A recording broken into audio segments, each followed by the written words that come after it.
স্বপ্ন রসনা একটা কমেন্ট করেছেন, আজ ১৩ বছর ২ জন মেয়ের দিকে তাকায় সব পরিস্থিতি মেনে নিয়ে সংসার করছি। হঠাৎ সে পরক্রিয়াতে আসক্ত হয়ে আমার উপর অনেক চাপ দেয় যাতে আমি চলে যাই। এখন বিয়ে করে। আচ্ছা, এজন্য আমি সবসময় বলি যে আমাদের মেয়েদের স্বাবলম্বী হতে হবে। মেয়েরা যখন স্বাবলম্বী হয় তখন আর হাজব্যান্ড দূর দূর করে না, তখন উল্টা হাজব্যান্ডাই মেয়েদের পিছে বেজে থাকে। আমার স্ত্রী কী করলো, আমার স্ত্রী কই গেল, তার স্ত্রীকে নিয়েই সব টেনশন থাকে। এজন্য মেয়েদের যা পড়াশোনা করে একটা একটা লেভেলে আসতে হয়। ধরলাম পড়াশোনা নাই, একটা হাতের কাজ শিখতে তো আর কেউ মানা করে না, ন্যূনতম একটা যোগ্যতা থাকতে হয়। হাতের কাজ শিখতে তো আর কোনো পড়াশোনা লাগে না, তেমন পড়াশোনা লাগে না। একটা হাতের কাজ শেখা থাকলে বিপদে ওটা কাজে লাগানো যায়।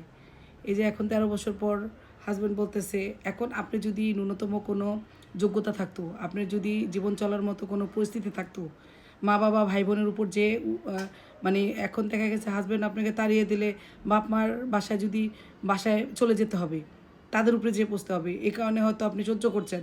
এখন আপনি যদি ন্যূনতম কোনো যোগ্যতা থাকতো, আপনি বাচ্চা নিয়ে আমি আপনাকে পরামর্শ দিতাম যে আপনি যাই কর্ম করেন সেটা দিয়ে চলেন। বাচ্চা যেহেতু ১৩ বছর, এখন ১৮ বছর হয় নাই, তাদের জন্য ভরণ পোষণের মামলা করে বাচ্চার বাবা তার বাচ্চাদের ভরণ পোষণ তো অবশ্যই দিবে, তাই না? আদালতে মামলা করে একটা ভরণ পোষণ নিয়ে নিজের মতো করে বাচ্চা মানুষ করতেন। তুই পরক্রিয়া করস বেটা, যা পরক্রিয়া নিয়ে থাক, পরক্রিয়া এমনিই চলে আসতো আপনার কাছে। এখন আমি আপনাকে তো পরামর্শ দিতে পারতেছি না, কারণ আপনার হয়তো আপনি কিছু করেন না, ১৩ বছর হয়তো সহ্য করছেন, তার মানে আপনি কিছু করেন না, এই স্বামীর উপরেই আছেন।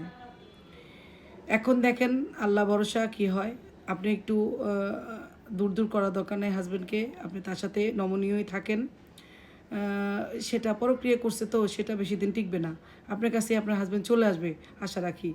আপনি হাজব্যান্ডের সাথে ঝগড়াঝাটি করেন না, ঠান্ডাভাবেই থাকেন। একসময় তার ভুল বুঝবে এবং সে আপনার কাছে ফিরে আসবে। ধন্যবাদ। আচ্ছা, আমার এই কথার পরেও যদি আপনার আর কোনো কিছু বলার থাকে, আপনি আমাকে কল দিবেন। আমি আপনার সাথে কথা কথা বলে একটা আশা রাখি একটা ভালো সিদ্ধান্ত আমরা আসতে পারবো। আপনি আমাকে কল দিবেন। ধন্যবাদ।